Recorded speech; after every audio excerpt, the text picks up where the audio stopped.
नमस्कार दोस्तों, मेरी आज की वीडियो बहुत ही एक गंभीर मुद्दे पर है। जैसा कि हम शुरू से देखते आए हैं, हमारे गांव समाज में लड़कियां जब बहक जाती है तो उनकी पकड़ के जल्दी जल्दी शादी कर दी जाती है। ठीक है, तब तक तो ठीक था। पर यहाँ नेहा की बात है और नेहा की शादी के चर्चे हो रहे हैं कि सुमित को शादी करनी चाहिए या नहीं करनी चाहिए। अब मेरे कुछ प्रश्न हैं कि अगर सुमित दबाव में आके शादी कर लेते हैं तो आगे की लाइफ इनकी क्या होने वाली है, या नेहा दबाव में आके शादी कर लेती है, आगे की लाइफ इनकी क्या होने वाली है। जैसा कि आप सभी को पता है कि जो भी कारनामे अभी किए गए हैं सचिन के द्वारा, उन चीज़ों को बाहर लाने में सुमित का भी हाथ है। आप जाके अर्थ मॉम की वीडियो देखिए, वहाँ पर उन्होंने स्वीकार किया है कि हाँ, मैंने सचिन को कहा था कि जो भी चीज़ें हैं वो आप सोशल मीडिया पे रखो। तो फिर क्या है, ऐसे समय में अगर वो शादी करते हैं दबाव में आके, और शादी के बाद कोई ऐसा ही बंदा सामने आए और वो ऐसी ही चीज़ें कहे, तो वो फिर कहेंगे कि सोशल मीडिया पे रखो। मतलब क्या है, अगर आप प्यार करते थे सच में, अगर आप नेहा को चाहते थे तो आपको कुछ चीज़ें हैं नहीं है आपस में बात कर लेते, नेहा से पूछ लेते, ना कि सोशल मीडिया पे उसको बदनाम करने में आप भी मदद करते।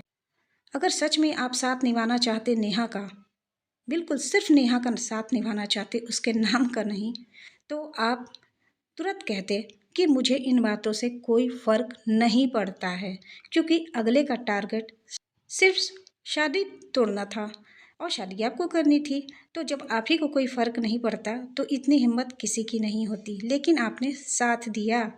तो मैं नहीं समझती हूँ कि नेहा अभी किसी भी मोड़ पर पहुँचे, किसी भी फैसले पर पहुँचे।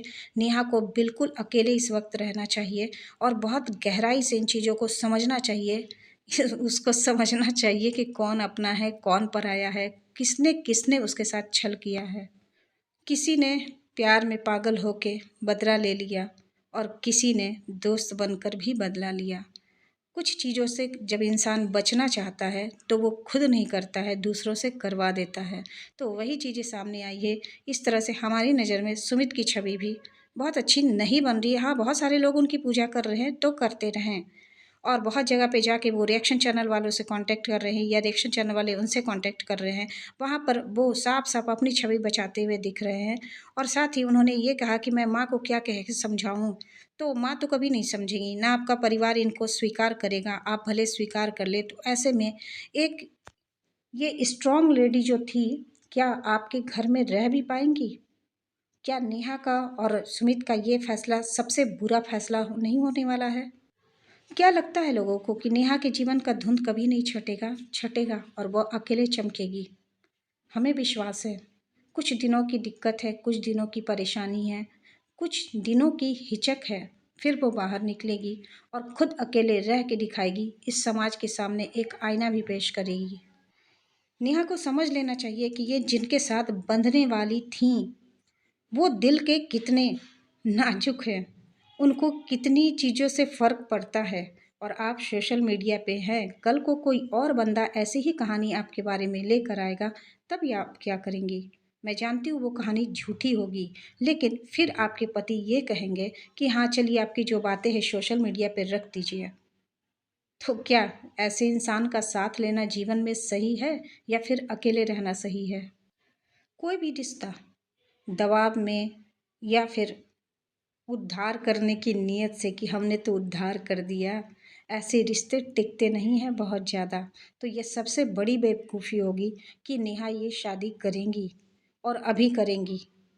सुमित भी वक्त ले, नेहा भी वक्त ले, कोई जल्दीबाजी नहीं है। तो किसी ऑडियंस पोल की मदद ना ले, स्वतंत्र आकर अपना निर्णय दोनों सुनाए। और नेहा से मैं ज़रूर कहूँगी, अपना पक्ष पहले रखिए, फिर शादी के फैसले पे जाइए, नहीं जाइए। मैं नहीं, साफ साफ मैं कहती हूँ, नेहा को शादी नहीं करनी चाहिए। रिश्ता सिर्फ मन से नहीं बनता है, दिमाग से भी बनता है। जहाँ दिमाग में यहाँ पर सुमित साहब फेल हो चुके हैं, क्योंकि अपनी ही पत्नी की बदनामी, अपनी होने पर ही पत्नी की बदनामी करने में उन्होंने भी साथ दे दिया है। अगर वो एक बार भी कह देते कि तुम्हारे पास जो कुछ भी है मुझे उससे कोई बहस नहीं है, वो उसका पास्ट था, तो शायद आज सचिन साहब की हिम्मत इतनी ज़्यादा नहीं बढ़ती। लेकिन उन्होंने सहमति दी और नेहा को पूरी तरह एक्सपोज किया, बर्बाद किया। इस वक्त जिस तरह से सोशल मीडिया पर इसकी डिफेमिंग की जा रही है, जैसे लगता है कि पूरे दुनिया में एक नेहा ही ऐसी लड़की है जिसने ऐसे गुनाह कर डाले हैं कि उसे ना जीने का हक है, ना सामने आने का हक है, ना अपनी बातों को रखने का हक है। एक दिन सारे लोग पछताओगे, देखना जिस दिन सच आएगा ना, सारे लोग, आप सब लोग पछताओगे कि मैंने ये क्या कर दिया है। और ज़्यादा नहीं, बस कुछ ही वक्त के बाद आपके सारी बातें, आपकी जो थिंकिंग है ना, जो बना रखा है आपने नेहा के प्रति, तुरंत ही बदलने वाला है। देखिएगा, बस कुछ दिनों में ही सब कुछ बदलेगा। जो परिवार सब कुछ जानकर कि ये सोशल मीडिया पर है, वो इन बातों से इतना ज़्यादा आहत हो चुका है, तो ज़िंदगी भर उस परिवार का हिस्सा बनकर नेहा कैसे रह सकती हैं? क्या वो अपने सारे काम छोड़ देंगी? क्या वो सोशल मीडिया छोड़ देंगी और दूसरों पे डिपेंड हो जाएँगी 2-4 रोटियों के लिए? तो इस तरह से तो परिवार वाले अंकुश लगाते रहेंगे कि आप ये नहीं करो, वो नहीं करो, ऐसा नहीं करो, वैसा नहीं करो। तो फिर क्या ये औरत जी भी पाएगी? क्या अपनी बच्ची के लिए कुछ कर भी पाएगी? क्या दूसरे के रहमो-करम पर नहीं रह जाएगी? मेरी समझ से ये शादी नहीं होनी चाहिए, फ़िलहाल तो बिल्कुल ही नहीं होनी चाहिए। और जो चीज़ें नेहा ने कहा है कि हमारा पक्ष है, वो जल्दी ही वो सामने लाए तो ज़्यादा अच्छा है। चलिए थोड़ी-सी बात हम कर लेते हैं, कल अलका जी की जो लाइव चल रही थी, उस पर भी कर लेते हैं। जैसे होता ऐसा है ना कि हमें एक घड़ी पसंद नहीं आ रही है, हम दूसरी घड़ी पहन लेते हैं हाथ में, है ना? तो ये रिश्ता कुछ ऐसा नहीं है कि एक घड़ी पसंद नहीं आई, तो हम दूसरी घड़ी पर पहन लें। अरे वो कलाई पर सेट भी तो होनी चाहिए। यहाँ पर ये कोई सामान नहीं है कि यहाँ से उठाया वहाँ बिठाया, ठीक है? एक ने दिल से निकाला तो एक ने दिल से लगा लिया। नहीं, ये कोई सामान नहीं है, एक जीती जागती औरत है। तो इसको वक्त देना चाहिए। ये कोई सामान नहीं है कि ये बहक रही है तो इसको पिंजरे में बांध दो, इसके मांग पे सिंदूर लगा दो। कोई मन की वैल्यू नहीं है क्या?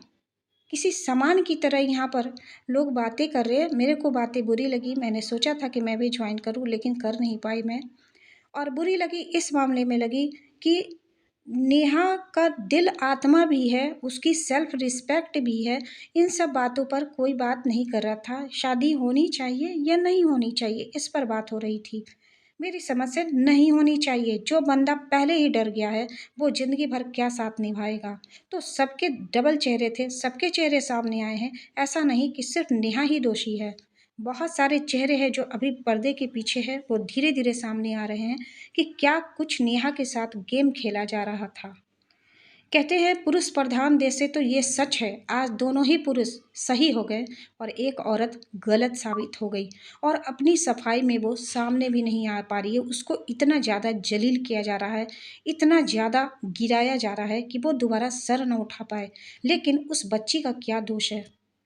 जिस बच्ची के लिए नेहा इतना कुछ कर रही थी, अपनी सारी खुशियों को कुर्बान कर दिया था। हाँ, कदम बहक गए थे, मानती हूँ मैं। लेकिन 50% अभी माना है मैंने। जब तक नेहा का पक्ष नहीं आ जाता, मैं 100% श्योर नहीं हो सकती हूँ। मैं औरों की तरह नहीं सोचती हूँ। तो मैं कहूँगी, नेहा शादी तो बिल्कुल ही मत करना अब तुम इनकार कर दो अपनी तरफ से। और साथ ही जो भी तुम्हारा पक्ष है, जो तुम्हारे पास प्रूफ़ है, वो सामने लाओ, क्योंकि चैट से ये बातें बिगड़ी है। तो तुमने चैट क्यों की थी? क्या यहाँ पर माँ-बहनों की कोई ये नहीं थी? जब माँ-बहनों ने ही कहा था कि हाँ, ये मर जाएगा, तुम बातें करो, तो फिर ये जो बातें हो रही है कि सगाई के बाद भी बात की, सगाई के बाद भी बात की। आप लोग जो भी लोग बोलते हो ना, वो पुरानी बातों को भूल जाते हो और नई बातों को पकड़ के चलते हो। जबकि कई बार ये बातें क्लियर हो चुकी है कि जब वो सगाई से वापस आया था, तो उसकी माँ और बहन ने ही कहा था कि मेरा बेटा मर जाएगा, बात कर लो, बात कर लो। इसके बाद उसने बात करनी शुरू की थी। लेकिन आज सारे लोग अच्छे बन चुके हैं और सारा ठीकरा फोड़ दिया है नेहा के सर पे। तो चीज़ें आएगी सामने और भी बातें आएगी सामने, जब नेहा खुद कहेगी कि किस मजबूरी में वो बातें कर रही थी। जो अपनी माँ बहन को इतना डरा सकता है अनर्गल बातों को मनवाने के लिए, वो क्या इस औरत को नहीं नहीं मनवा सकता अनर्गल बातों के लिए? तो सोचने की ज़रूरत है, लेकिन ऑडियंस हमारी पूरी तरह समझना नहीं चाहती है। बस जिस ओर धुआँ उठा है, उसमें जाके आग डालने का, घी डालने का काम कर रहे हैं अभी सभी लोग। तो मत करिए, सोचिए, समझिए, वक़्त लीजिए। और ये ऑडियंस पोल लगाने का मतलब ही सब कुछ समझ में आ चुका है कि शादी तो करनी ही नहीं थी, लेकिन सामने वाले ने अपना दामन बचाने के लिए फालतू के नाटक किए, फालतू की बातें की। जब अभी से इतने कमज़ोर पड़ गए हैं, सुमित साहब तो आगे की ज़िंदगी इनके साथ कैसे बिता पाते। तो कहते हैं ना कि जो होता है बहुत अच्छे के लिए होता है, कुछ नए बदलाव के लिए होता है। बहुत सारी औरतें अकेले रह रही हैं, सिंगल मदर स्ट्रगल के साथ अपने जीवन को जी रही हैं, तो नेहा को भी यही करना चाहिए। और हमारे समाज के दोहरे रवैये पे जोरदार तमाचा भी मारना चाहिए कि औरत अकेले भी रह सकती है, तुम लोगों की मोहताज नहीं है।